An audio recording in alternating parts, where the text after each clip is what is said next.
Super star வந்து பேசுறாரு. அவர் என்கிட்ட 2 நாளைக்கு முன்னாடி ஃபோன் பண்ணி நம்ம பண்ணதெல்லாம் நான் சொல்ல போறேன் அப்படின்னாரு. நீங்க எப்படி இங்க இருந்து மாறினீங்க? இந்த பெல் பாட்டம் போட்டுட்டு தொப்புளுக்கு மேல பெல்ட் போட்டு கட்டிட்டு நல்ல கிராப் போட்டுட்டு சொல்லவா சொல்லிடவா? அரை பாட்டில் பீரை குடிச்சிட்டு ஆட்டா இருக்கு பாருங்க அப்படின்னாரு. அதை சொல்ல போறேன். நீங்க என்ன வேணாலும் சொல்லிக்கோங்க, அதை பத்தி எனக்கு கவலை இல்லை.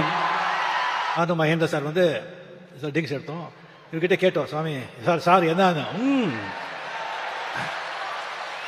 பீர் ஆஃப் பாட்டில் பீர் அடிச்சுட்டு இவர் போட்ட ஆட்டம் இருக்கு. ஐயோ ஐயோ ஐயோ ஐயோ 3 மணி நைட் வரைக்கும் மகேந்திரன் அப்ப சொல்றாரு, ராஜா இந்த சாங் இது சும்மா இருங்க சார் அப்படின்னு சொல்லி ஊர்ல கிசு கிசு எல்லாம் கேட்கிறாரு. மெயினா ஹீரோயின்ஸுங்க பத்தி. அண்ணா பெரிய லவ் அதான் இந்த பாட்டெல்லாம் சொல்லுங்க சார். அப்படி இருந்தவர் இன்னும் நிறைய இருக்கு. இன்னொரு வாட்டி நான் வச்சுக்கிறேன்.